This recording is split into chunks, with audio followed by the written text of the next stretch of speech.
Okay, welcome to Convocation today. We're getting just a slight delay in our start, but we're ready to go now. Thanks for your patience, both in person and online. And we'd like to welcome anyone who's in the class and also anyone who's just visiting with us today. I'm really thrilled to have our presenter here from the Utah Farm Bureau and to talk about some of the responses to COVID. I think it's the one topic that every presenter I think could talk about. It's affected everyone's work across the globe for the last year.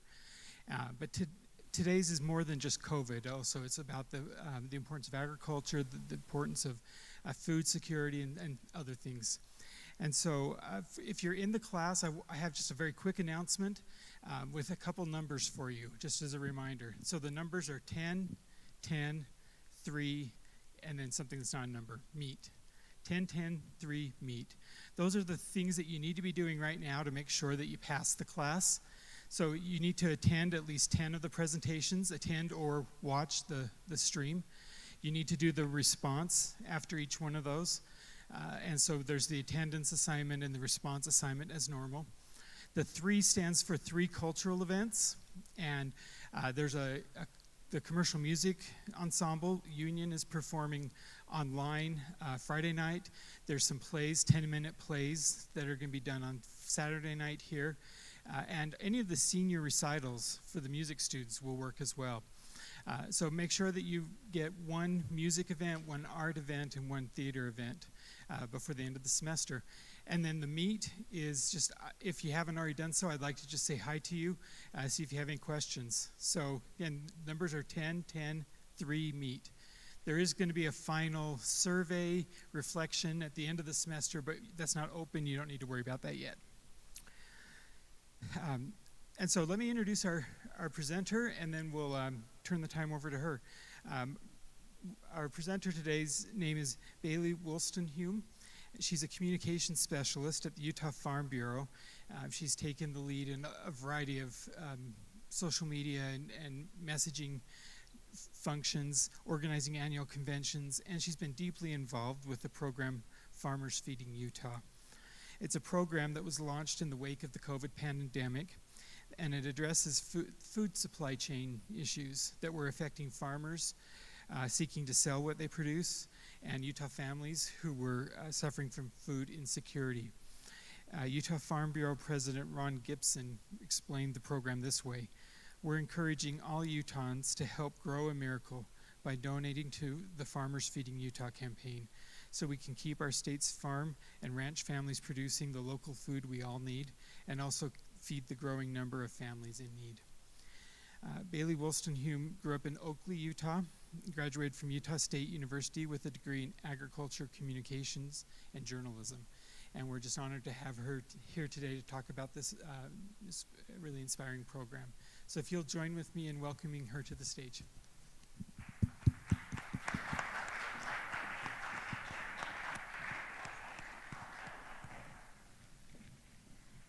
Thank you, David. I'm really excited to be here with you guys today at Snow College.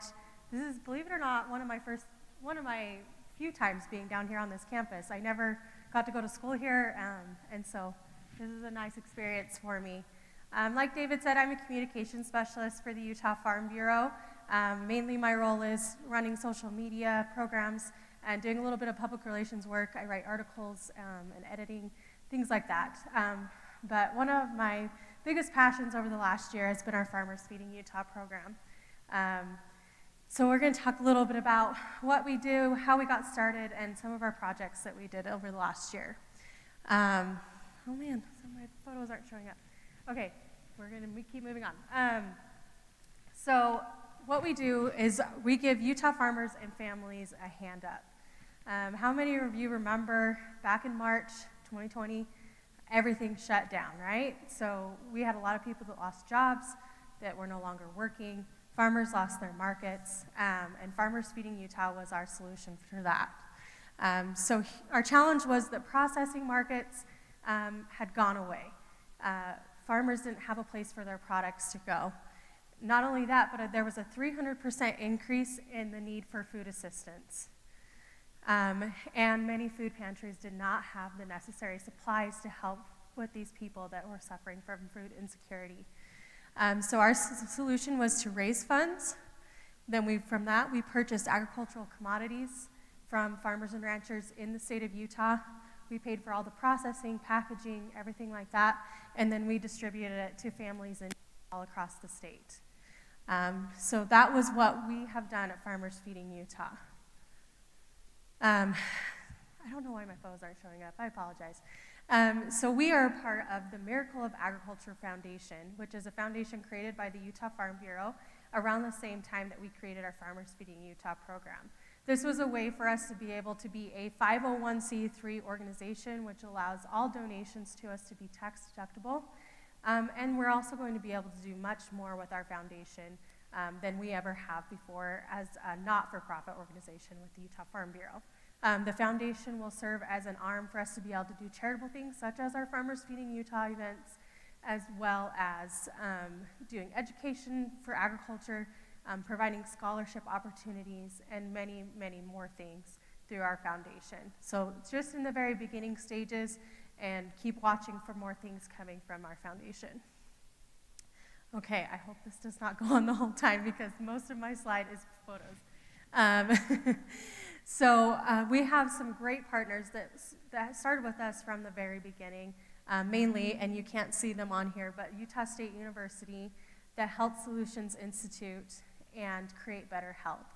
All of those are run through the extension program at Utah State. Their director, Heidi LeBlanc, is amazing and has worked with us.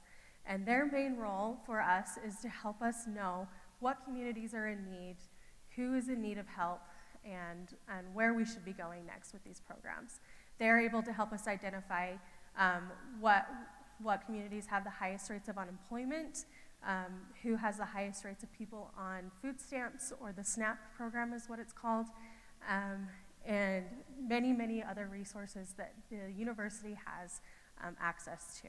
So they have been a great partner, and they help us decide what communities we're going to serve. Our newest partner is Dairy West.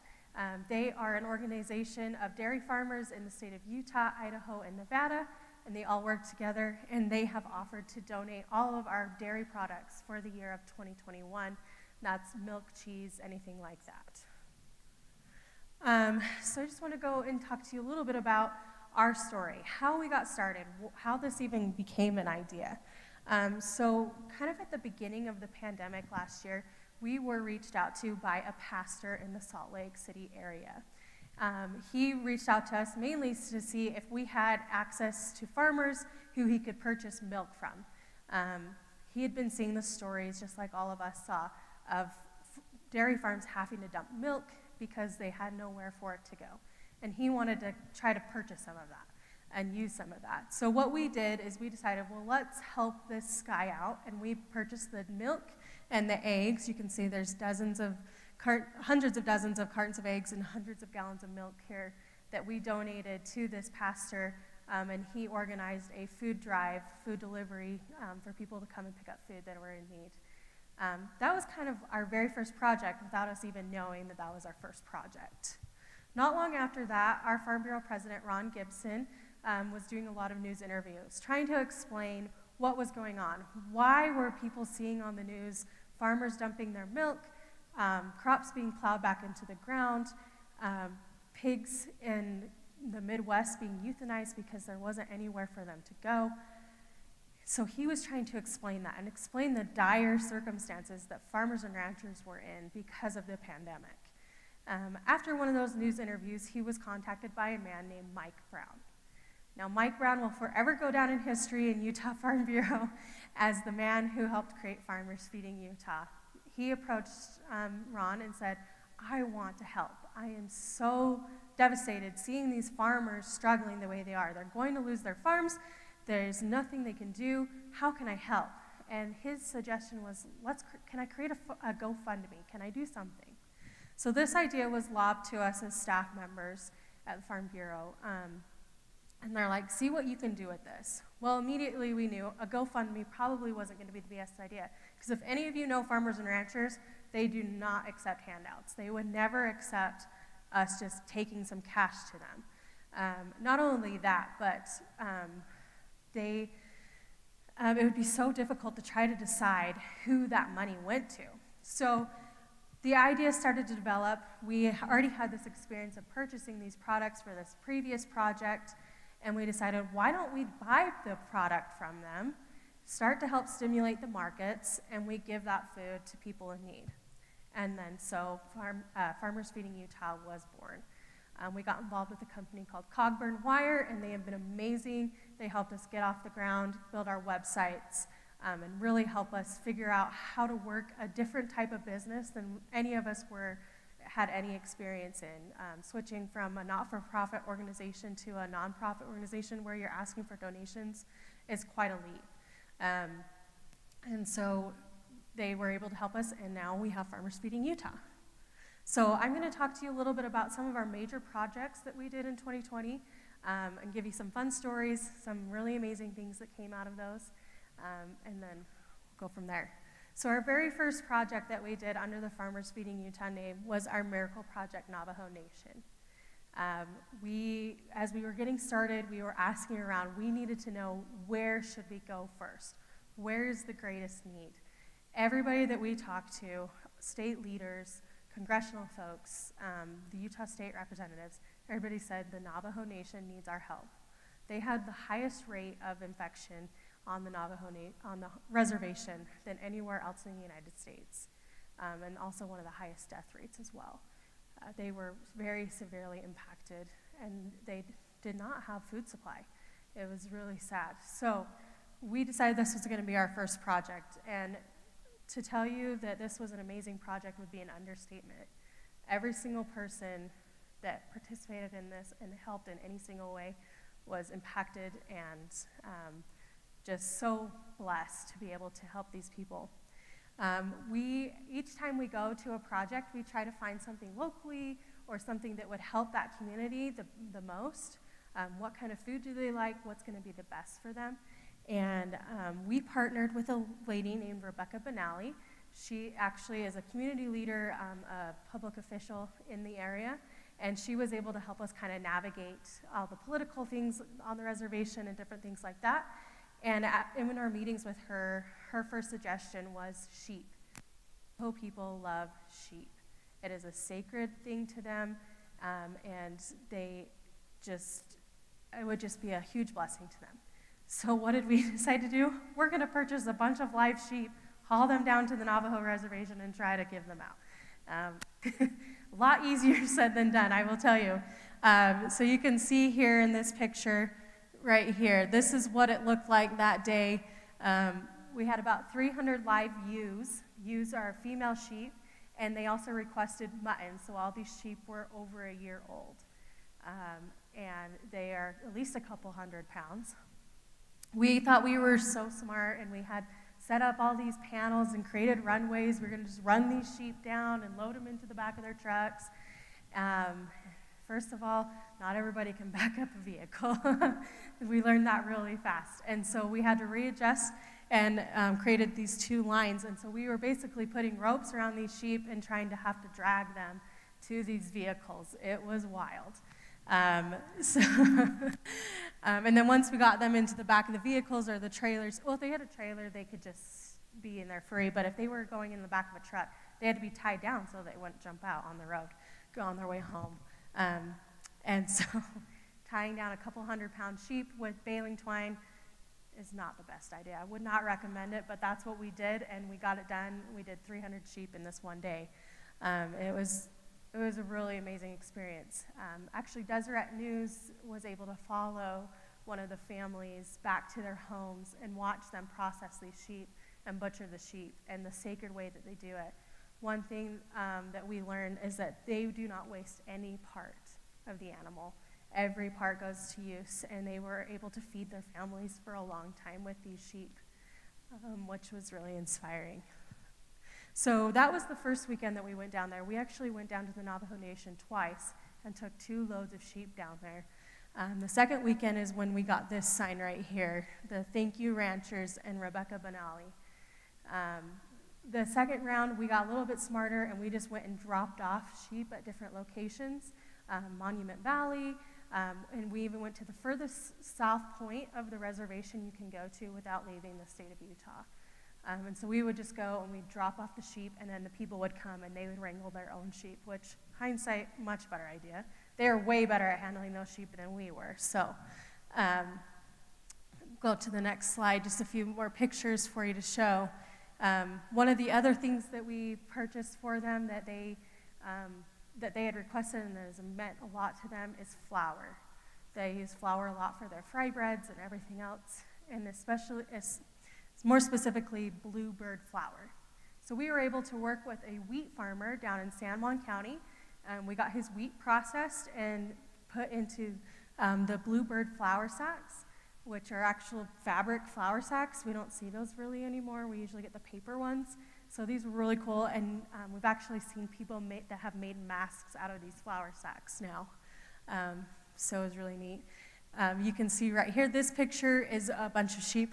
We literally took them to Monument Valley High School, put them on their tennis court, because that was the only enclosement that would work. And so these are a bunch of sheep on the tennis court with Monument Valley behind them. Just a really cool sight. And this was a special picture right here.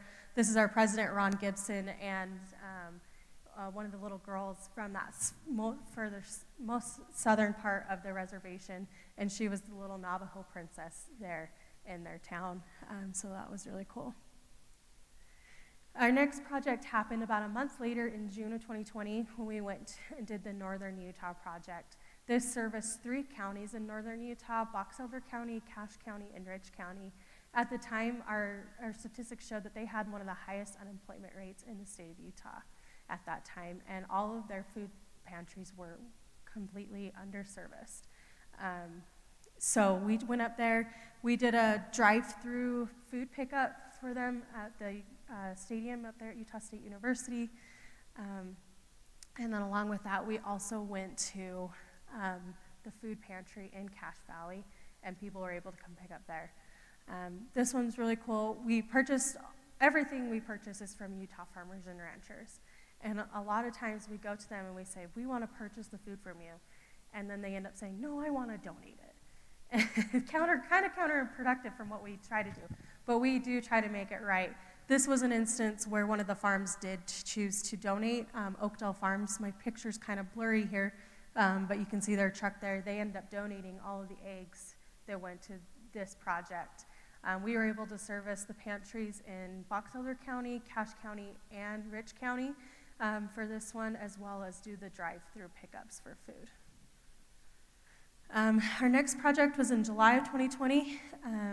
This was in West Salt Lake. As you can imagine, the more highly populated areas of the state are going to have the higher unemployment rates, higher rates of people on food stamps. And so there was a huge need out in West Salt Lake area. And this was a particularly really cool project. We served a lot of people, a lot of food. And everything that got served was fresh, straight from the farm: corn, potatoes, eggs, milk, cheese. They're getting nutritious food that's going to sustain them. This particular project was a little different because we had products that came from outside of Utah. Now, we never, ever, ever purchase products that come from outside of Utah because that's not what we're there for. We're there to support Utah farmers and ranchers. But on this one, we were able to work with California Farm Bureau and Idaho Farm Bureau, and both of their farm bureaus donated a semi-load of carrots, which if you've never seen a semi-load of carrots, that's a lot of carrots, and a semi-load of potatoes. So you can see here, these are the bags of carrots, and then we've got the sweet corn here. I don't think I got any pictures of the potatoes on this slide, but just big, huge 50-pound bags of potatoes that each family got. So this is food that's going to sustain them for a long time, and potatoes will store really well, and everything like that. So I think, if I remember correctly, we served almost 2,000 families this day in Salt Lake, which is really, really amazing. And a lot of people came together to help put this together. Our next project wasn't until September 2020. We had to give ourselves a break. We were kind of running ragged. at that point, but we went to the Uinta Basin. Most of their employment in the Uinta Basin is based on oil production, and so most of the oil rigs out in the Uinta Basin have been shut down for quite a while. So the unemployment rates out there are really high, and so we really wanted to help their community. This one was cool because we got to actually partner with some of the local farmers in the Uinta Basin. So this picture right here of all the apples, those actually came from an apple farm right there close by. I can't remember which town they were in, but they were around Vernal area. And then we also got melons and potatoes and lots of different things for this project. It was kind of cool to see all the people that came together to donate produce and different things for this project. And actually, most of it wasn't donated. We purchased these apples from the local farmer to help them, and the melons and the produce also came from local farmers. This project in particular gave me a different perspective on everything. So I want you to look at this truck right here in this picture. I don't know if this is the exact truck, but if you were to see a nice truck like that come through a food pickup line, what would you think? I mean, I'll be honest, my initial thoughts when I see people coming through in really nice vehicles is like, do they really need to be here? How can they afford that really nice vehicle and not afford their own food, right? Well, this project, we met somebody that changed my whole perspective. It was a guy in a really, really nice truck. Like, this truck was very expensive, and we all knew it. And as he's driving through, he had his window rolled down, and he rolled up to where our managing director was standing, and he said, "Look, man, I know how this looks." And he said, "I just need to clarify for you why I'm here." And he said, I lost my job, my house is being foreclosed on me, my wife has left me, and literally all I have left to my name is this truck that I'm in right now. And if that doesn't change your perspective on things, not outside appearances don't mean anything, because you never actually know what somebody is going through, what's happening in their life. And that was a really impactful statement. One other thing I haven't mentioned is each of our projects, everybody gets meat as well, which you don't see a lot of at food pantries. So they get fresh, frozen meat. This is hamburger. Hamburger is probably the most common thing that we give away. We also do pork products and different things like that, just depending on what we have availability to and what we were able to purchase at that time. Our last project, and again, my picture's not showing up, that I wanted to highlight was one that we did in November of 2020 in Ogden. This was our very first Cops and Crops program that we did. This one was really unique because we'd been reached out to by several law enforcement agencies throughout doing these projects. They were always there helping us with traffic control and different things like that. And they just loved helping with these projects. They were always amazed at how big they were and how many people we would serve.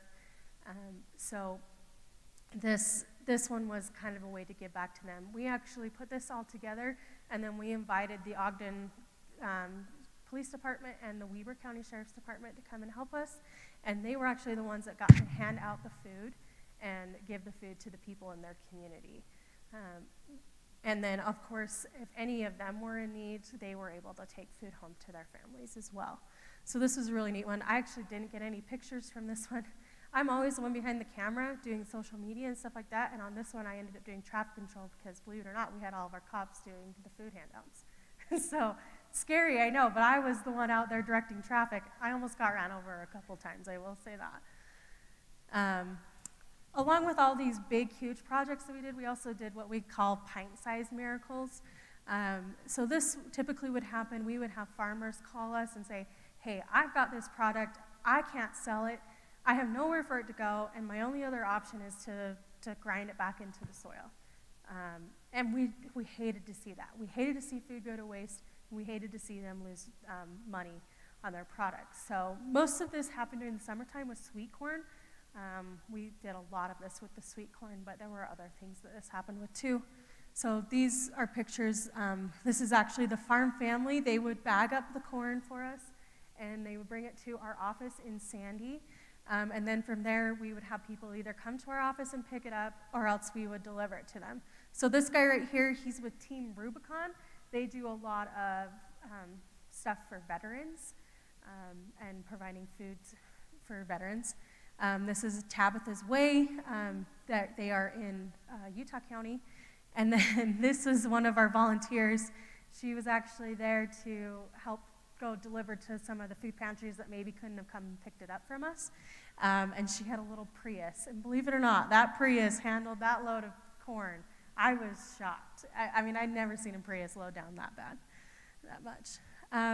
So I've talked a lot about our projects, but even more so, I think this video sums up what we did in 2020. We also did other projects in this. We went to Washington County in January. We did Utah County in November as well. And we are heading to Kane County tomorrow, actually. So we have a whole year slotted out of projects. We've identified places in need. And we're just really excited to keep going. But I just wanted to play this video. I hope that it will play for you.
For about 7 weeks in a row now, so that's a good sign that more and more people are going back to work, at least not being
The internet is not liking me here, so it's taking, my videos don't want to load.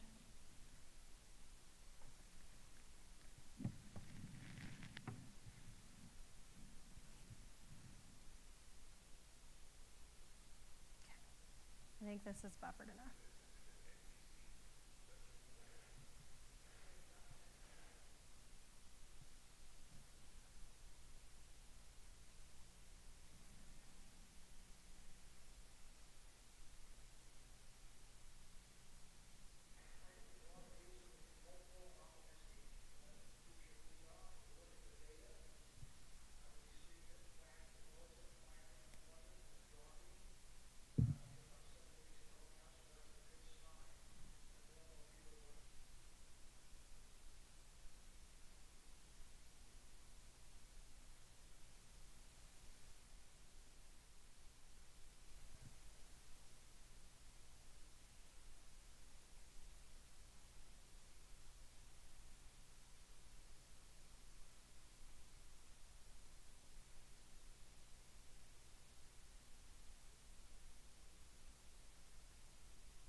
Utah County, and we actually gave them a whole Thanksgiving dinner. So they got a turkey and potatoes and everything like that. And same with this Cops and Crops one, did the same thing because it was the day, 2 days before Thanksgiving. They actually got a full Thanksgiving meal to take home.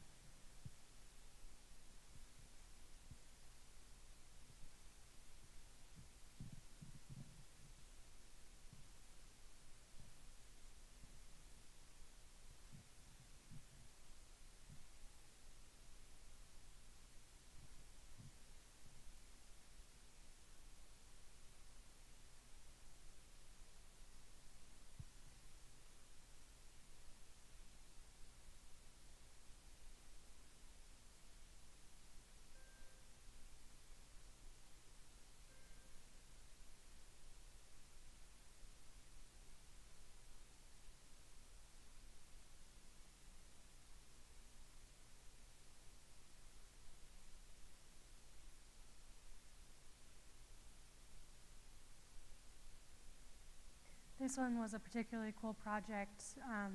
We had a bunch of potatoes that we had purchased from a farmer, and we hadn't planned any projects in the near future. And we were actually able to donate those potatoes to Title I schools in the Salt Lake area. So Title I means that they have a certain percentage of their students are on food support or food stamps and need food assistance. So we were able to go do that right before Christmas, which was really cool.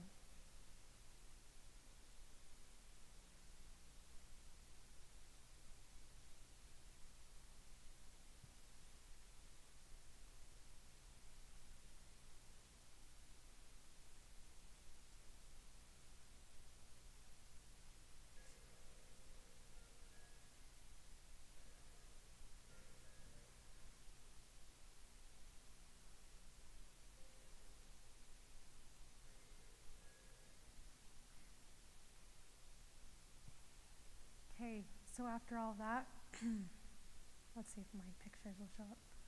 Of course not. Let's see if I can remember off the top of my head. After all of our projects in 2021 and up to this point in 2020 and 2021, we've given away over 1 million pounds of food to families in need. This picture right here is supposed to show how many families we've served. And that is just over 21,000 families in the state of Utah that we've helped serve. This one right here represents our farmers that we've been able to help, and that number is 28 farmers in the state of Utah. And then this one right here is we've helped a little over 24 pantries in the state of Utah, help to resupply them and stock them with food to help their communities. Now, the 28 farmers may seem like a small number. Surely we have more than 28 farmers in the state of Utah, and yes, we do. We do not claim to have saved any one person's farm in the state, but what we do hope is that we've been able to provide those who truly needed it with a little bit of hope, a little bit of a hand up, to help them get on their feet, to help them keep standing during this difficult time. And we think that we've accomplished that with Farmers Feeding Utah, and we hope to continue to do that. So why is this all important? Why Farmers Feeding Utah? Why Utah Farm Bureau? Why are we here? Agriculture, that's why. And this affects every single one of us. To give you some perspective, only about 2% of our population in the country are farmers and ranchers. 2% are feeding the rest of us 98%. It's kind of crazy to think about. 98% of that 2% are family-owned and operated farms and ranches. Families just like mine and yours who work every single day, day in, day out, dusk till dawn, way longer hours than any of us that work regular jobs have to work, to help make sure that food gets to our tables every single day. Our food supply is a matter of national security.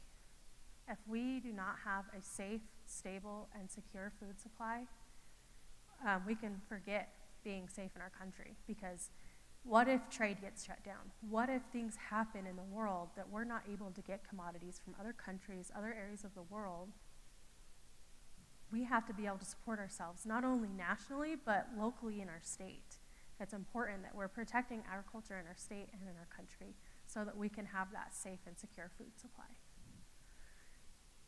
And we are all connected through the food that we eat every single day. There's not a single person in the world that can sustain themselves without eating food. And we have to thank our farmers and ranchers. And yes, there's a lot more that goes into it. We have food processors and truckers, and so much goes into our food supply chain. And we would not have our meals each day without them. So we need to be thinking about that. It just is kind of happenstance that I got asked to speak here today, because this week happens to be National Agriculture Week. And I just would like for you all to take a moment to remember those farmers and ranchers that work every day to create that safe food for you, and to make sure to keep in mind that things are up to you to keep that going, to protect them. They are only a small voice. They are only 2%. And they need you guys, the rest of the world, to help stand up for them and to make sure that they're able to continue to feed us. Now I have one more video. This one's a lot shorter, just to kind of close out with. So I hope that it works.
Well, we can wait and do this video at the very end if we want to do some questions really quick.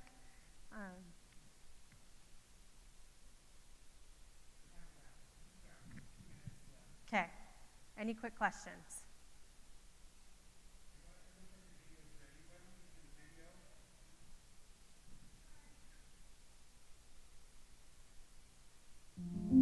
There's a table we all sit at. We tell stories, we laugh, and we enjoy the bounties of the harvest.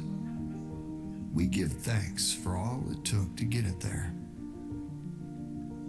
The table is filled by the seeds of the spring.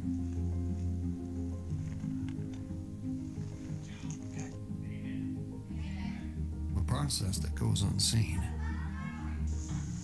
Nourishment. Warmth. Willing hands ready to work. Starting early to begin a long season.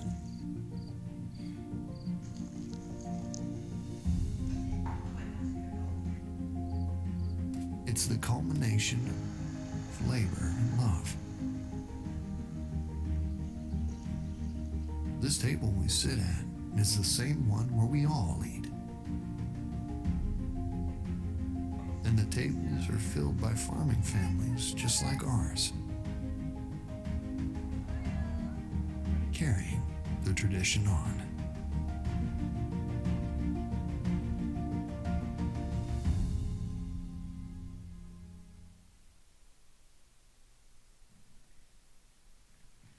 Okay, that is all I have for us today. I just would like to encourage you all to follow us on social media at our Farmers Feeding Utah account. We post on there after every project, and we also let you know about new places that we're going to visit. Help keep people informed, let them know where we're coming, and also encourage your friends and family to donate to us. We are 100% run off of donations, and we cannot continue to keep helping people without that money. So follow us on social media. We keep you updated on there. And you know the face behind the social media is me. So I'll add a little personal element to it. But yeah, I guess if we have any questions, so come talk to me afterward. Thank you so much for having me today.